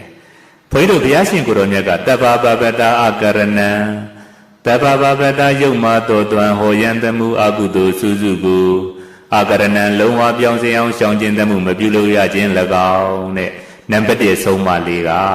ကုသိုလ်မှန်သမျှတေးသေးမွားမွားစပြီးတော့ရှောင်ကျဉ်မှမပြုလုပ်ပါနဲ့တဲ့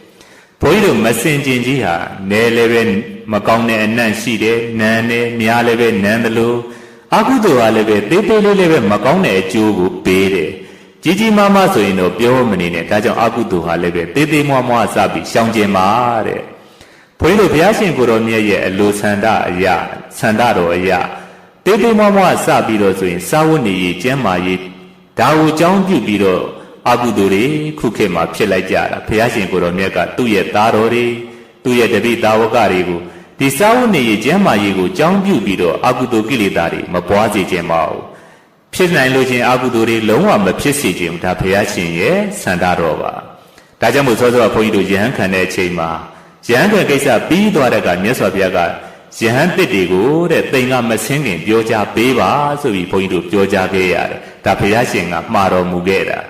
ာဘာဖြစ်လို့လဲစာဝတ်နေရေးကျမ်းမာရေးဆိုတာဘုန်းကြီးတို့တတ္တဝါတိုင်းတက်ရှိတတ္တဝါတိုင်းကင်းလို့မဖြစ်ဘူးစာဝတ်နေရေးကျမ်းမာရေးဆွမ်းသင်္ကန်းကြောင်းစီဒါနဲ့ကင်းလို့ရှင်အသက်ရှည်ဖို့မလွယ်ဘူးအသက်ရှင်ဖို့မလွယ်ဘူးပေါ့အဲ့တော့ဒီလိုဖြစ်နေတဲ့ကစာဝတ်နေကျမ်းမာရေးအတွက်ကမရှိမဖြစ်လိုအပ်တယ်ဆိုပြီးဘုန်းကြီးတို့ယဟန်တော်တွေကမဟုတ်တဲ့နည်းတွေနဲ့စီးပွားရေးရှာအလောင်းစားတွေလုပ်လူတွေလိုပဲဘုန်းကြီးတို့လူတွေနဲ့လူလိုပေါင်းတင်ပြီးတော့လူချင်းအောင်လုပ်ဒါမျိုးတွေလုပ်မှဆိုတဲ့အတွက်မြတ်စွာဘုရားကသူ့ရဲ့သားတော်တွေကိုတိမ်ကမဆင်းခင်ယဟန်တစ်တွေကိုမှာခဲ့တာဆွမ်းစားရည်နဲ့ပတ်သက်လို့လည်းပဲမရှိမဖြစ်လိုအပ်တာမှန်တယ်သို့တော့ဘယ်လိုလုပ်မလဲရလဲရလွယ်တယ်သူများဒုက္ခလည်းမပေးဘူးကိုယ်တိုင်လည်းပဲလောဘဒေါသအာဘက်စတဲ့အပြစ်တွေကင်းတဲ့နည်းနဲ့ဆွမ်းခံစားပါခြေတလုံးအားမိပြီးတော့ဆွမ်းခံစားပါတပိတ်ရှိလို့ရှိရင်ဆွမ်းခံစားလို့ရပါတယ်ဆွမ်းခံလို့ရှိရင်သူများလည်းဒုက္ခမများဘူးနောက်ပြီးတော့ရလဲရလွယ်တယ်တိမ်တစုံလောင်းလိုက်တဲ့အတွက်အိမ်ကြီးလည်းဆင်းရဲမသွားဘူးကိုယ်မှလည်းပဲလောဘဒေါသအပြစ်တွေကင်းတယ်အာဘက်အပြစ်တွေကင်းတယ်ရလဲရလွယ်တယ်နောက်ပြီးတော့အပြစ်လည်းကင်းတဲ့နည်းဆွမ်းခံစားပါလို့မြတ်စွာဘုရားကအရေးတကြီးမှာခိုင်းခဲ့ပါတယ်အဲ့တော့ဆွမ်းခံစားပါဆိုတော့လူတွေလှူခြင်းအောင်သွားပြီးတော့ဘာလေးစားခြင်းတာဘာလေးလှူပါဒါမျိုးမပြောစေချင်ဘူးပြောလို့ရှိရင်အပြစ်အာဘက်တွေတင်တော့မြတ်စွာဘုရားကအကုသိုလ်မှန်တဲ့မြတ်လုံးဝမပြုလုပ်ပါနဲ့ရှောင်ခြင်းပါလို့ဆုံးမခဲ့တယ်တကယ်လို့စားရည်ကိုအကြောင်းပြုပြီးမဟုတ်တာတွေလုပ်ပြီးအကုသိုလ်တွေဖြစ်ရင်ဘုန်းကြီးတို့ယဟန်ခန္ဓာအတိတ်တွေကိုမရှိသလိုဖြစ်သွားတတ်ပါတယ်ဒါကြောင့်ဘုရားရှင်ကိုယ်တော်မြတ်ကသူ့ရဲ့သားတော်တွေကိုစားရည်နဲ့ပတ်သက်ပြီးလေအပြစ်အကုသိုလ်လောဘဒေါသမဖြစ်စေခြင်းမဟုတ်အကုသိုလ်တွေကင်းစေခြင်းနဲ့ရှောင်ကျဉ်စေခြင်းပါတယ်သင်္ကန်းနဲ့ပတ်သက်လို့လည်းပဲပတ်နှစ်ခုသင်္ကန်းဝတ်ပါရှေးဘုံရှေးကံရှိလို့ယခုလိုကောင်းတဲ့သင်္ကန်းတွေလှူရင်လည်းပဲဝတ်နိုင်ပါတယ်ဒါမျိုးလည်းပဲလွယ်လွယ်ကူကူနဲ့ရနိုင်တဲ့နည်းအပြစ်ကင်းတဲ့နည်းကိုညွှန်ကြားခဲ့တယ်။ကျောင်းနဲ့ပတ်သက်လို့လည်းပဲဒီတိုင်းပဲတရားဓမ္မတွေဆောက်လို့ရှိရင်နေပေါ့။ဆောက်မဲ့သူမရှိလို့ရှိရင်လည်းပဲမိုးတွင်မိုးလို့ရှိရင်တစ်ပင်အောင်နေပြီးတော့သာသနာလုပ်လို့ရပါတယ်။ဆေးနဲ့ပတ်သက်လို့လည်းပဲဆုံးခံနေတိုင်းထွက်နေတော့ကျမ်းမာရေးအထိုက်တလောက်ကောင်းတယ်။ နွားချင်းငယ်စည်းပူတီဖန်ကားသီးတွေဒါတွေနဲ့စိမ့်ပြီးတော့စားရင်လည်းတုံတောင်ယောဂပျောက်ကင်းပါတယ်အဲ့တော့မြတ်စွာဘုရားစာဝတ်နေကျမ်းမာရေးဟာတက်ရှိတတ်တော်တိုင်းမရှိမဖြစ်လိုအပ်တယ်သို့တော့မရှိမဖြစ်လိုအပ်တယ်ဆိုပြီးမဟုတ်တဲ့အဓမ္မနီးတွေနဲ့လူတွေစီသွားပြီးတော့အတင်းလူခန္ဓာကြော်ညာပြီးလူခန္ဓာဒါတွေလုံးဝစိုးတဲ့အတွက်အကုသိုလ်အပြစ်အာဘတ်ပြစ်တွေဖြစ်မှာစိုးတဲ့အတွက်မြတ်စွာဘုရားကမှာကြားတော်မူခဲ့တယ်တဲ့အဲ့တော့ဘုရားရှင်ကိုတော်မြတ်ရဲ့ဆန္ဒတော်ဟာစာရေးတောက်ရေးဝိရေးနဲ့ပတ်သက်ပြီးတော့အကုသိုလ်မဖြစ်စေခြင်းဘူးဆိုတာထင်ရှားခဲ့ပါတယ်ဘုန်းကြီးတို့ဒီတန်ဃာတော်ရှင်မြတ်တွေနဲ့ပတ်သက်လို့လည်းပဲစဉ်းစားကြည့်ပေါ့ဘုန်းကြီးတို့ဘုရားရှင်လက်ထက်တုန်းကအကြောင်းလေးဘုန်းကြီးတစ်ခုနည်းနည်းပြောပြပေးမယ်ဘုရားရှင်လက်ထက်တုန်းကဘုရားရှင်တာဝတိပြီးစေတဝန်ကျောင်းမှာတရင်သုံးတဲ့အချိန်မှာတာဝတိမြို့မှာတိတ်သားလို့အမည်ရတဲ့အမျိုးသားတစ်ယောက်နဲ့နှမတစ်ယောက်နေထိုင်ကြတယ်ပေါ့နောက်တိတ်သားမျိုးသားကသာသနာပေါင်းဝင်ပြီးတော့ယဟန်ပြုသွားတောစနဘုတ်တစ်ခုမှာဝါဆိုတယ်ဝါဆိုပြီးတော့တာဝတိပြည်ကိုဝါကျွတ်တော့ပြန်လာခဲ့တယ်သူဘာလေးလှူခံရခဲ့တုံးဆိုတော့သင်္ကန်းချုပ်ဖို့အတွက်ပိတ်အုပ်လေးတစ်အုပ်ရခဲ့တယ်အတောင်က8တောင်လောက်ရှိတယ်ထူထူကြမ်းကြမ်းလေးပေါ့အဲ့တော့ရှေးခေတ်ကသင်္ကန်းဆိုင်လည်းမရှိသင်္ကန်းချုပ်လှူတယ်လို့လည်းမရှိတော့ဒီလိုပဲပိတ်အုပ်တွေလှူပြီးတော့ကိုယ့်အကိုဆေးဆိုကိုယ့်အကိုချုပ်ကိုယ့်အကိုဝတ်ကြရတာဒါရှေးခေတ်ကထုံးစံပဲဘုန်းကြီးတို့တောင်မြုပ်ခန္ဓာကိုရောက်ခါစားဟိုပဲဆေးဆိုးတဲ့တေးကြီးတွေရှိပြီးတော့သင်္ကန်းတွေကိုယ်တိုင်ဆေးဆိုးရတာဆေးဆိုးတဲ့ပုံကိုယ်တွေအဲ့ဒီခေတ်ကမရှိသေးဘူးပေါ့ကိုယ်တိုင်ပဲဆိုးကြရတာအဲ့တော့ဒီလိုပဲဘုရားရှင်လက်ထက်ကသင်္ကန်းဆိုင်မရှိတော့ဒီပိတ်အုပ်ကလေးရလာတော့သူ့ရဲ့နှမလက်ထဲအပ်ထားတယ်ဒီနေ့သင်္ကန်းချုပ်မှပြန်ယူမယ်ပေါ့အဲ့တော့သင်္ကန်းချုပ်ချင်တဲ့အခါကျတော့အတူအချီတို့စုဆောင်းထားတယ်သင်္ကန်းချုပ်လိုအားပေးမဲ့ရဟန်းငယ်လေးတွေခေါ်ထားပြီးတော့သူ့ရဲ့နှမစီသွားတယ်သူ့ရဲ့သင်္ကန်းပြန်ပေးပါပေါ့ပိတ်အုပ်လေးအဲ့တော့နှမဖြစ်တဲ့လူကသူအစင်တုံးကဘာလုပ်ထားတယ်လဲဆိုတော့ပေအုပ်ကထူပြီးတော့8တောင်လောက်ရှိတယ်အဲ့ဒါလေးကိုတမြင်ချင်းပြန်ပြီးတော့ဖြီးပြီးတော့ရကန်းပညာကျွမ်းကျင်တရားလျော်စွာအင်မတန်နူးညံ့ပျော်ပြောင်းတဲ့အတောင်9တောင်လောက်ရှိတဲ့ပေအုပ်လေးဖြစ်အောင်ပြန်ပြီးတော့လှုပ်လိုက်တယ်ပိဿလေးဖြစ်အောင်ပြန်ပြီးတော့ရကန်းပညာနဲ့ပြုပြင်လိုက်တယ်ပေါ့အဲ့တော့ဒိဋ္ဌတေရဒီဟာကိုလူကတော့ပထမသူ့ဟာမဟုတ်ဘူးထင်လို့မယူနောက်တော့အကျိုးကြောင့်ပြောပြမှာသူ့ဟာမှန်းသိတော့ယူသွားတယ်သင်္ကန်းချုပ်တဲ့နေ့ကျတော့သူ့ရဲ့နှမလေးကလည်းယာကုတို့ဆွမ်းလို့အလုံးသင်္ကန်းချုပ်လှုပ်အားပေးတဲ့တန်ဃာတော်ရှင်မြတ်တွေအတွက်စီစဉ်ပေးတယ်နောက်ဆုံးသင်္ကန်းချုပ်ပြီးဆုံးတဲ့နေ့ကျတော့ဘာလုပ်တယ်လဲဆိုတော့အင်မတန်မှကောင်းပြီဆိုတဲ့အစီစိတ်နဲ့အစီတွေအစိတ်တွေမွန်းမြတ်တဲ့ခဲပွဲဘောဇင်းတွေစီစဉ်ပြီးတော့တန်ဃာတော်ရှင်မြတ်တွေကိုသူ့ရဲ့နှမလေးကလှူဒန်းတယ်တဲ့သူ့ရဲ့နှမကလည်းတိတ်ပြီးတော့တရားတရားကောင်းတာပဲအဲ့တော့မွန်းမြတ်တဲ့ခဲပွဲဘောဇင်းတွေကိုလှူဒန်းလိုက်တယ်တိတ်တမထေရလည်းပဲအဲ့ဒီနေ့သင်္ကန်းလေးပြီးသွားတော့သင်္ကန်းလေးကိုဝလုံးထဲမှာတင်ထားပြီးတော့မနှက်ဖန်တော့ဝက်လက်ရရတာပေါ့ဆိုပြီးတော့ဘာလုပ်တယ်လဲသင်္ကန်းပေါ်မှာတိတ်ပြီးတော့တွေ့တာတယ်မျက်နှိုးတယ်နှစ်သက်တယ်တဏှာတွေဖြစ်နေတာပဲအဲ့တော့အဲ့ဒီနေ့ညမှာစားထားတဲ့အစာတောက်တွေအစီစိတ်နေဆိုတော့မကြည်တော့ကံအားလျော်ဆိုတိတ်တမထေရအဲ့ဒီညမှာပဲအစာမကြည်တဲ့ယောဂနဲ့ပြန်တော်မူသွားတယ်တဲ့ပြန်တော်မူသွားတဲ့အခါကျတော့သူ့ရဲ့နှမလေးကလည်းပဲလူလိမ်ငိုတယ်ယဟန်တော်ရှင်မြတ်တရားလည်းပဲဇာပနာကိစ္စဥဒုဇယုတ်ကလေးဇာပနာကိစ္စကိုစီစဉ်ပေးလိုက်တယ်စီစဉ်ပြီးတော့ဘုန်းကြီးတို့တန်ဃာတွေရဲ့ဝိနည်းသဘောအရာကြတော့ဘာလဲဆိုတော့ဘုန်းကြီးတစ်ပါးတန်ဃာတစ်ပါးပြန်တော်မူသွားလို့ရှိရင်အဲ့ဒီသူကြံခဲ့တဲ့သင်္ကန်းပရိက္ခရာတွေဟာဂိလနာပြုစုတဲ့ပုဂ္ဂိုလ်ဟာရာထိုက်ပါတယ်တကယ်လို့ဂိလနာပြုစုတဲ့ယဟန်တာမဏိမရှိဘူးဆိုရင်ဒါတန်ခိကဖြစ်သွားတယ်တဲ့မတတန်တကတန်ခိကအဲ့ဒီเจ้าမှာနေထိုင်တဲ့တန်ဃာအများစုပိုင်ဆိုင်တယ်ပေါ့လူတွေကတော့မပိုင်ဆိုင်ပါဘူးမပေးခဲ့ဘူးဆိုရင်ဆွေမျိုးမဟုတ်ဆိုရင်တန်ဃာရဲ့ပစ္စည်းလူတွေပိုင်ဆိုင်ခွင့်မရှိပါဘူးအဲ့တော့အဲ့ဒီလိုနဲ့တန်ဃာတော်ရှင်မြတ်တွေရဲ့ဇာပနာပွဲပြီးတဲ့အခါကျတော့ဒီသင်္ကန်းကိုဝေဖန်ပြီးတော့ခွဲယူမယ်ဆိုပြီးတော့ခွဲကြတယ်ပေါ့စီဝေးကြတယ်အဲ့ဒီချိန်မှာမြတ်စွာဘုရားရှင်ကိုတော်မြတ်ကသင်္ကန်းကို9ရက်လောက်တိမ့်ထားအောင်ဆိုပြီးတော့မဝေဖန်နဲ့အောင်ဆိုပြီးတော့ရှင်အာနန္ဒာကိုမိန့်ကြားခိုင်းတဲ့အတွက်ရှင်အာနန္ဒာကသွားပြောရဟန်းတော်တွေကလည်းမြတ်စွာဘုရားကိုစကားကိုနားထောင်တဲ့အနေနဲ့တိမ့်ထားတယ်ရှေးရမြောက်နေ့ကြမှာအဲ့ဒီသင်္ကန်းကိုဝေဖန်ပြီးတော့ယူလိုက်ကြတယ်တဲ့အဲ့တော့ရှေးရမြောက်နေ့ဝေဖန်ယူပြီးတော့တနေ့တော့တရားသဘင်မှာယဟန်တွေကစုဝေးပြီးတော့စကားပြောကြတယ်ငါရှင်တို့မြတ်စွာဘုရားကတိတ်တမထေရရဲ့သင်္ကန်းကို9ရက်မဝေဖန်လေးပဲနဲ့တိမ့်ထားခိုင်းတယ်ဘာဖြစ်လို့လဲရှေးရမြောက်နေ့ကြမှာဘာဖြစ်လို့ဝေဖန်ခိုင်းရတာလဲဆိုပြီးတော့ဆွေးနွေးကြပြောဆိုကြသူတို့ရဲ့အသိဉာဏ်မှာမရှင်းလင်းဘူးပေါ့ဒီလိုလုပ်တဲ့အကြောင်းအဲ့တော့မြတ်စွာဘုရားရှင်ကိုတော်မြတ်ကသင်တို့ဘာစကားနဲ့စီဝေးနေကြသလဲလို့ကြွလာပြီးတော့မေးတော်မူတယ်မေးတော်မူတော့သူတို့ကလည်းပဲအကြောင်းစုံလျှောက်ကြားကြတယ်လျှောက်ထားတော့မြတ်စွာဘုရားကမိန့်တော်မူတာယဟန်တို့တဲ့တိတ်တယဟန်ဟာ ပြန်တော်မူပြီးတော့အဲ့ဒီသင်္ကန်းမှာဆွဲလန်းတဲ့တဏှာကြောင့်အဲ့ဒီသင်္ကန်းမှာတန်းဆိုတဲ့တတ္တဝါလေးတိရစ္ဆာန်လေးသွားပြီးတော့ဖြစ်ရတယ်တဲ့သူတည်ပြီးတဲ့အခါသူဟာသီလရှိတယ်တရားအထုတ်တယ်သို့တော့သေဂာနီးအခါမှာသင်္ကန်းပေါ်မှာတိတ်ပြီးတော့မနှက်ဖန်ဝက်လက်ရသေးတာပေါ့စသည်ဖြင့်တဏှာဆွဲလန်းသင်္ကန်းပေါ်မှာအားကြီးတဲ့တဏှာဆွဲလန်းမှုတွေဖြစ်တဲ့အတွက်တန်းမှာသွားပြီးတော့ဒီသင်္ကန်းမှာသွားပြီးတော့တန်းလေးဖြစ်ရတာတဲ့သင်တို့ကနေသင်္ကန်းကိုဝေဖန်မယ်ဆိုတော့တန်းလေးဟာတောင်ပြေးမြောက်ပြေးရှေ့ပြေးနောက်ပြေးနဲ့ဒီသင်္ကန်းပေါ်မှာပြေးနေကြတယ်တဲ့ပါဇက်ကလည်းပဲ तू ကအော်နေကြတယ်သင်တို့ကတော့မကြားရဘူးပေါ့ယဟန်တွေကတော့မကြားရဘူးဘလို့အော်နေလဲဆိုတော့ဟောဒီယဟန်တွေကငါသင်္ကန်းကိုလူနေကြပါတယ်ဟောဒီသင်္ကန်းတွေယဟန်တွေကငါသင်္ကန်းကိုလူယူနေကြတယ်ဆိုပြီးတော့သူ့ရဲ့သင်္ကန်းအပေါ်မှာသင်တို့ယူတာကိုမခံနိုင်တဲ့ဒေါသတွေဖြစ်တယ်တကယ်လို့အဲ့ဒီစိတ်နဲ့သေသွားခဲ့ရင်တန်းလေးဟာငရဲရောက်ရမှာတဲ့ခုတော့9ရက်ပြည့်တဲ့အခါမှာသူဟာသူ့တဘာဝအတိုင်းသေဆုံးသွားပြီးတော့တုတိတာနတ်ပြည်ရောက်သွားပြီတဲ့တန်းလေးဟာသေပြီးတော့ဒါကြောင့်9ရက်မြောက်ပြည့်တဲ့အခါမှာသူဟာသေပြီးတော့တုတိတာနတ်ပြည်ရောက်သွားတယ်ဒါကြောင့်10ရက်နေ့မှာငါဘုရားကသင်္ကန်းကိုခွဲဝေယူဖို့ခွင့်ပြုထားခဲ့တာပါလို့မြတ်စွာဘုရားကရှင်းပြတော်မူခဲ့တယ်အဲ့မှာယဟန်တွေကတန်ဝေကရကုန်တယ်သင်္ကန်းပေါ်မှာဆွဲလန်းတဲ့တဏှာကြောင့်သွားပြီးတော့တန်ဖြစ်ရတယ်တိရစ္ဆာန်ဖြစ်ရတယ်တခါဒီသင်္ကန်းကိုယဟန်တွေခွဲဝေယူတာကိုစိတ်ထဲမှာမကြေမနက်နဲ့ငါသင်္ကန်းကိုလူနေတယ်လို့ယဟန်တွေပေါ်မှာဒေါသထွက်လိုက်လို့ရှိရင်သေလို့ရှိရင်ငရဲအထိရောက်သွားနိုင်တယ်အဲ့တော့မြတ်စွာဘုရားရဲ့အချိန်ကိုက်ကယ်တင်မှုကြောင့်ဒီတန်းလေးဟာတုတိတာနတ်ပြည်ရောက်သွားတယ်ငကောကလည်းတရားထုတ်ခဲ့တဲ့ကုသိုလ်တွေသီလဖြူစင်အောင်စောင့်ထင်းခဲ့တဲ့ကုသိုလ်တွေအများကြီးပေါ့ဒါကြောင့်တိရစ္ဆာန်ဘဝမှာ9ရက်ပဲကြာပြီးတော့တုတိတာနတ်ပြည်ရောက်သွားခဲ့တယ်အဲ့တော့ယဟန်တွေကမြတ်စွာဘုရားတဏှာတိတ်ဝန်လေးစရာကောင်းတယ်တိတ်ကြောက်စရာကောင်းပါတယ်ဗျာလို့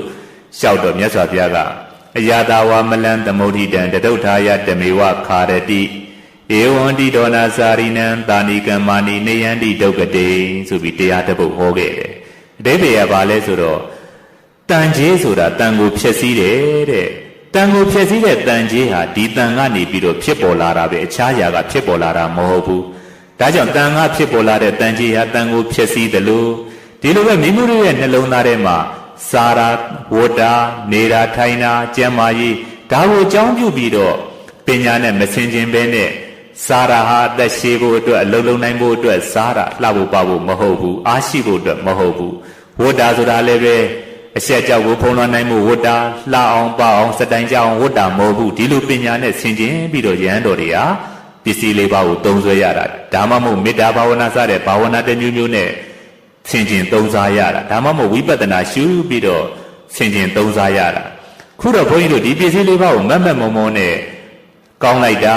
သင်္ကန်းလေးကိုဝတ်လိုက်မယ်ဒီတဏှာတွေဖြစ်လာတယ်ဒါကြောင့်ပစ္စည်းလေးပါးကိုမဆင်ခြင်မဲနဲ့သုံးဆောင်လိုက်တဲ့အတွက်ဒီပညာကိုကြော်လွန်ရကျင့်တယ်အဲဒီလိုပစ္စည်းလေးပါးကိုမဆင်ခြင်လိုက်တဲ့အတွက်သူ့ရဲ့နှလုံးသားထဲမှာလောဘစတဲ့ကိလေသာတွေဖြစ်တယ်အဲ့ဒီကိလေသာတွေကခန္ဓာကိုယ်ကနေဖြစ်ပြီးတော့ဒီခန္ဓာကိုယ်ကိုအပယ်လေးပါးရောက်အောင်ဆောင်ရွက်နိုင်တယ်တဲ့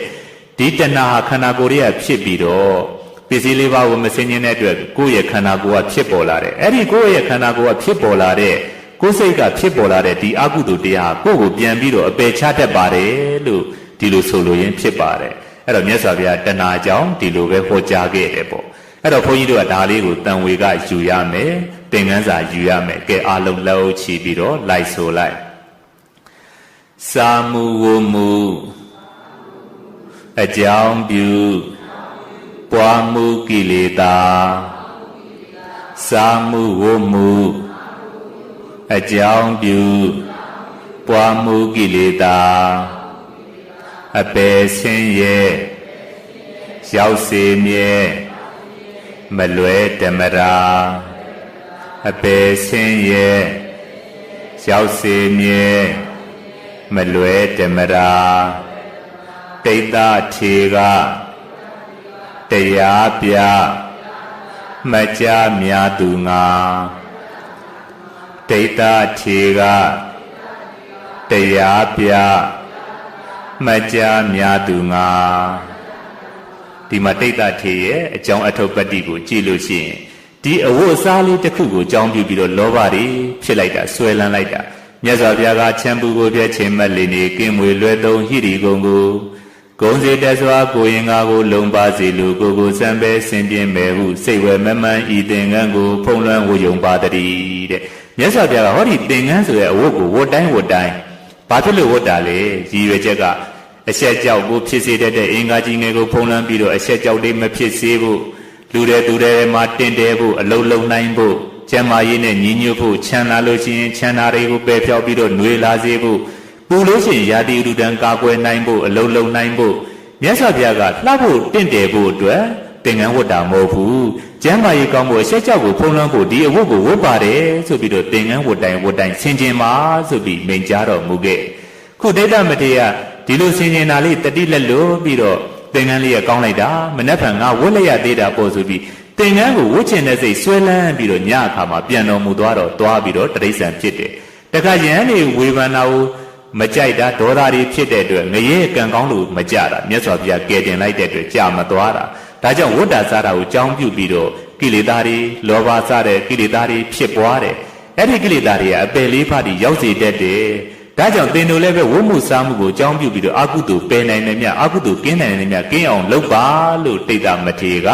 သူ့ကိုယ်သူတရားပြသွားပါတယ်တရားပြတဲ့အနေနဲ့ဘုန်းကြီးတို့ကလည်းပဲဟောကြားပေးပါတယ်စာပေဆိုတာတိုက်တွန်းမှုအာနတ္တိဆိုတာဒါလေးကပါတတ်ပါတယ်အဲ့တော့ငါအပေကြသွားတယ်လို့သင်တို့လည်းအပေမကြအောင်ကိလေသာလေးတွေနည်းနည်းပါးပါးစပြီးတော့မဖြစ်အောင်ကြိုးစားပါလို့တိဋ္ဌမထေရတိုက်တွန်းပြီးသားဖြစ်သွားပါတယ်အဲ့တော့ဘုန်းကြီးတို့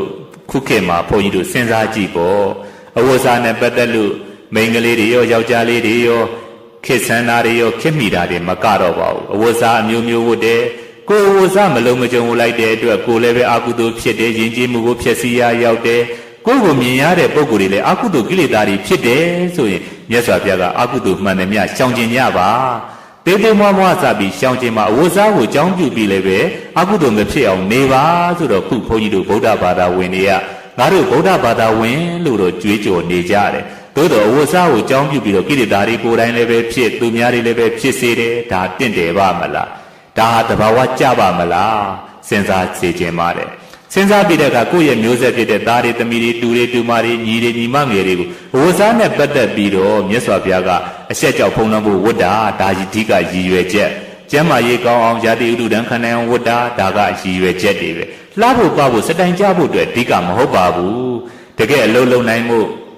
အလုံးလုံးပြီးတော့ငွေတွေပါရကြတဲ့အခါသာသနာတော်ကြီးကိုပူဇော်နိုင်ဖို့ဆင်းရဲတဲ့ပုဂ္ဂိုလ်တွေကိုထောက်ပံ့နိုင်ဖို့ဒီရွယ်ချက်နဲ့ဝိုးဝိုးရတာခုခေတ်မှာဘုန်းကြီးတို့စာပေတွေဖတ်ကြည့်တဲ့အခါဒီအဝတ်ကိုကြောင်းပြပြီးတော့ကြောင်းတက်တဲ့မိန်းကလေးတွေမိဘကမတက်နိုင်အဝတ်စားကဝတ်စားဝတ်ချင်တယ်စားချင်တယ်လက်ဝတ်တန်းစားလေးတွေဝတ်ချင်တယ်ဒီတော့ဘဝတွေပျက်စီးလို့အဲ့တော့ဘယ်လို့မှမကောင်းတော့ပါဘူးကိုချင်းသီလလည်းပျက်စီးတယ်ယဉ်ကျေးမှုလည်းပျက်စီးတယ်သူများလည်းကိလေသာဖြစ်တယ်ဒါကြောင့်မို့ကိုယ့်ရဲ့မျိုးဆက်တွေကိုအဝတ်စားကိုကြောင်းပြပြီးတော့အစားအသောက်ကိုကြောင်းပြပြီးတော့အနေထိုင်ကိုကြောင်းပြပြီးတော့ကျမ်းမာရေးကိုကြောင်းပြပြီးတော့အကုသိုလ်မဖြစ်အောင်နေနိုင်မှမြတ်စွာဘုရားရှင်ရဲ့အကုသိုလ်မှန်သမျှကိုရှောင်ကျင်ပါစာဝတ်နေကျမ်းမာရေးကိုကြောင်းပြပြီးတော့တောင်မှအကုသိုလ်ကိုမဖြစ်အောင်ထိန်းနိုင်နေများထိန်းပါဆိုတဲ့အဆုံးအမကိုလိုက်နာရရောက်ပါတယ်ဒီလိုမှမဟုတ်ဘဲနဲ့ဓာရီကိုကြောင်းပြပြီးတော့ဆေးရုံတက်တာတောင်မှငါတို့ကဘယ်ဆရာအောင်နဲ့ကုတာငါတို့ကငွေဘလောက်ကုန်တာဘယ်ဆေးရုံတက်တာဆိုပြီးဂုံပကတနာတွေမမောနေလို့ကတော့ဆေးကုတာကြောင်းပြပြီးတော့တောင်အကုသိုလ်တွေကဖြစ်သွားနိုင်ပါတယ်ဒါဆိုရင်ဘုရားရှင်အဆူဆူကိုပူဇော်ရရောက်ပါသလားစဉ်းစားသင့်တယ်နော်ဘုရားရှင်ဆူဆူအကုသိုလ်မှန်သမျှပယ်ရမယ်မဖြစ်အောင်ထိန်းရမယ်ကိုကအကုန်လုံးစာဝတ်နေကျမ်းမာရေးလေးအကြောင်းပြုပြီးတော့တောင်မှအကုသိုလ်တွေဖြစ်နေပါတယ်ဆိုရင်ဘုရားရှင်ဆူဆူကိုပူဇော်ရရောက်သလားစော်ကားရရောက်နေသလားဗုဒ္ဓဘာသာဝင်ဖြစ်တဲ့ဘုန်းကြီးတို့တွေစဉ်းစားသင့်တဲ့အချက်ကလေးတွေပေါ့ဒါလေးတွေကအင်မတန်မှနူးညံ့သိမ်မွေ့တယ်ဒါကြောင့်မြတ်စွာဘုရားရှင်ကဘုန်းကြီးတို့တပ္ပပပတ္တအကရဏံတဲ့အကုသိုလ်မှန်သမျှရှောင်ကျင်ပေးပါတဲ့အကုသိုလ်မဖြစ်အောင်နေပါနည်းနည်းလေးစာဝတ်နေရေးကိုကြောင်းပြုပြီးတော့ဖြစ်တဲ့တဏှာကအပေတိရောက်စေနိုင်တယ်ဆိုတာဘုန်းကြီးတို့တိဋ္ဌထေကတရားပြသွားပါတယ်ဒါတွေကိုကြည့်ဆင်ခြင်သုံးသပ်ပြီးတော့သင်ခန်းစာယူပြီးတော့မိမိတို့ရဲ့မျိုးဆက်တွေကိုကောင်းအောင်မိမိတို့ကဆောင်ရွက်ပေးနိုင်ရပါတယ်နောက်နံပါတ် 2ကဘာလဲဆိုတော့ကုသလတာဥပါတံပရာကုသလတာကာမမဂုလောကိုအတိရှိရှိသမျှကုသလကိုဥပါတံပရာတစ်စင်းနဲ့တစ်စင်းရင်းနှီးရင်အောင်မလင်းပုံသေးပြည့်စုံစေခြင်း၎င်းတဲ့ကုသိုလ်မှန်သမျှကိုတည်တည်မွားမွားစပြီးတော့အရဟတမတ်ကုသိုလ်ထိရအောင်တစ်စင်းနဲ့တစ်စင်းနှလုံးသားထဲမှာပြေဝအောင်ကြိုးစားသင့်ပါတယ်တဲ့ဒါလည်းဆူဆူတိုင်းဘုရားရှင်ဆူဆူတိုင်းရဲ့အဆုံးအမဖြစ်ပါတယ်ဘုန်းကြီးတို့မိုးရွာတဲ့အခါမှာမိုးရေကတစ်စက်နေ့ကတစ်စက်ချင်းတော့ကြာတာပဲသို့တော့ကြာလို့ရှိရင်စင်အိုးတွေပြေသွားတယ်အိမ်ုံတွေပြေသွားတယ်လို့ပဲ ကုသိုလ်ကနည်းနည်းပါးပါးလုပ်ရင်းနဲ့နှလုံးသားထဲမှာပြေဝအောင်ကြိုးစားရတာပဲမိမိတို့ဈေးရောင်းကြတယ်ဈေးရောင်းကြတယ်ဆိုလို့ချင်းဈေးဝယ်တဲ့ပုဂ္ဂိုလ်တွေကကိုယ့်ရဲ့ကျေးဇူးရှင်တွေအဲ့တော့သူတို့ဈေးဝယ်လို့ငါတို့မှာတတ်နိုင်တယ်မြလူနိုင်တယ်တန်းနိုင်တယ်စားနိုင်တယ်တောက်နိုင်တယ်ကြောင်ထားနိုင်တယ်ပညာရေးပြေဝတယ်အဲ့တော့ဒီဈေးဝယ်တဲ့ပုဂ္ဂိုလ်တွေစိတ်ချမ်းသာအောင်ငါဘယ်လိုလုပ်ပေးရမလဲဒါလေးတွေကမေတ္တာတရားအဲ့တော့ဈေးရောင်းရင်းနဲ့ကုသိုလ်တွေဖြစ်လို့နောက်ပြီးတော့ဈေးဝယ်တဲ့ပုဂ္ဂိုလ်တွေကိုအကောင်းဆုံးဝန်ဆောင်မှုငါဘယ်လိုပေးရမလဲသူတို့ကိုပစ္စည်းလေးတွေတန်သွားအောင်ငါကျေးဇူးရှင်တွေကိုငါဘယ်လိုပေးဆက်နိုင်မလဲဒါဆိုရင်ဈေးဝယ်ရင်းနဲ့ဈေးရောင်းရင်းနဲ့ကုသိုလ်တွေဖြစ်နေတာပဲ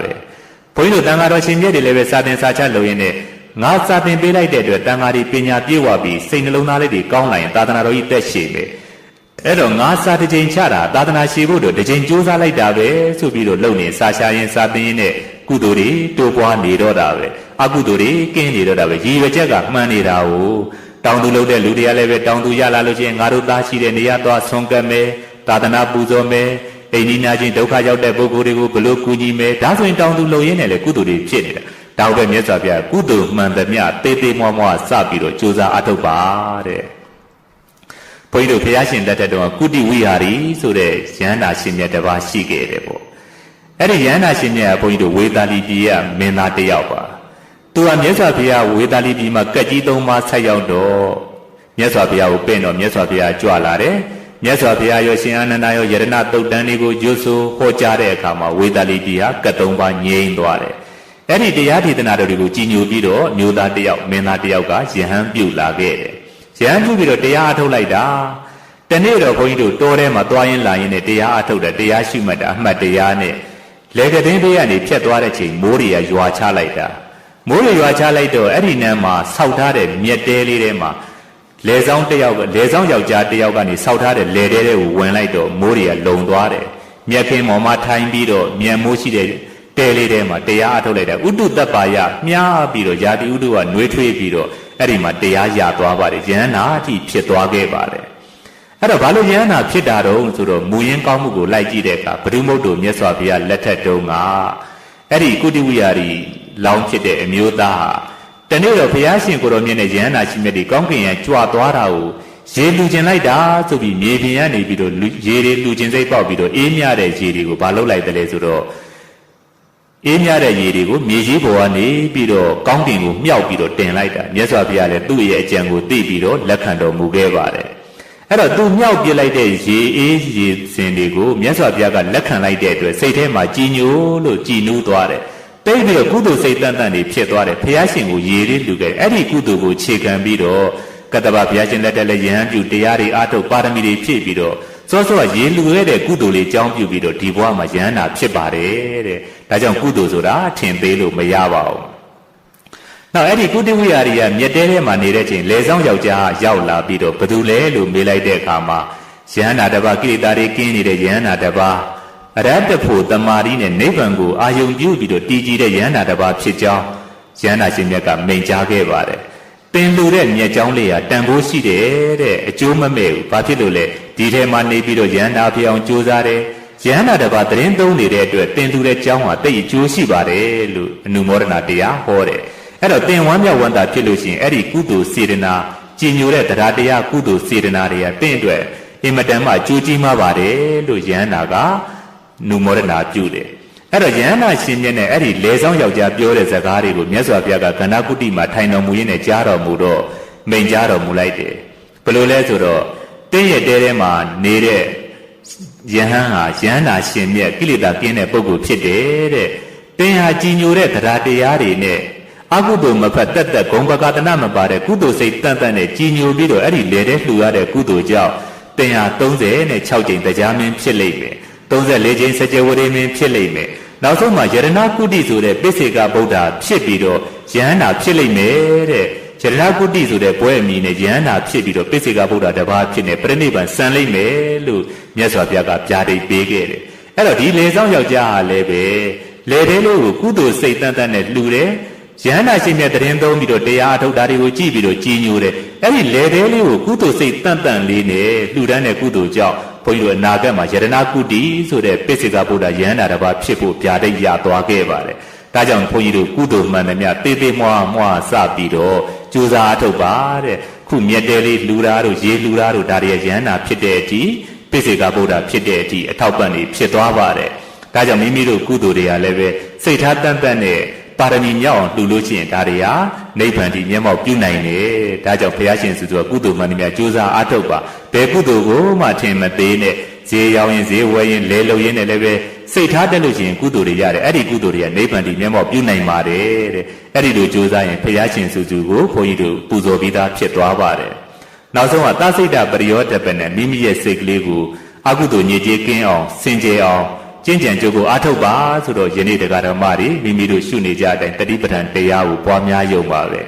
မိမိရဲ့စိတ်ဓာတ်နုပဒနာတတိပဋ္ဌာန်သဘောအရမိမိရဲ့စိတ်လောဘဖြစ်တယ်လို့သိအောင်လုပ်ဒေါသဖြစ်တယ်လို့သိအောင်လုပ်ဒါနေ့စဉ်သွားလာနေထိုင်တဲ့အချိန်မှာဒီလိုအနုစားစိတ်တနာစိတ်ဓာတ်နုပဒနာတတိပဋ္ဌာန်လေးတွေဖြစ်နေရင်ပဲကိလေသာတွေကတဖြည်းဖြည်းကင်းသွားပါတယ်ဒါနသီလလုပ်ရင်လည်းပဲကိလေသာကင်းအောင်ကြိုးစားဘာဝနာမှုကိုလုပ်ရင်းနဲ့ကိလေသာကင်းအောင်ကြိုးစားရင်စိတ်သက်တွေဖြူစင်သွားနိုင်ပါတယ်တဲ့ကဲတဏှာကြီးလည်းပဲပြေသွားပြီဘုန်းကြီးဟောခြင်းနဲ့စူးစူးဗုဒ္ဓဆုံးမဆိုတဲ့၃ချက်လည်းအထိုက်လျောက်ပြည့်စုံသွားပြီဒါကြောင့်ယနေ့ယဟန်ဒါယိကာမကြီးတော်ကုတ်ဝါမိသားစုနဲ့တကောဝအာလုံးသောဓမ္မမိတ်ဆွေတွေဟာအဆူဆူသောဘုရားရှင်တို့ရဲ့အဆုံးအမများကိုတတ်တတ်တာလုံးလိုက်နာကျင့်သုံးပြီးတော့ပါရမီတွေရင့်ကျက်နိုင်ကြပါစေနောက်ဆုံးမှာမဉ္ဇဉ်ဘုံဉဏ်ဖြင့်နိဗ္ဗာန်ကိုလျင်မြန်စွာမျက်မှောက်ပြုနိုင်ကြပါစေကုန်သတည်း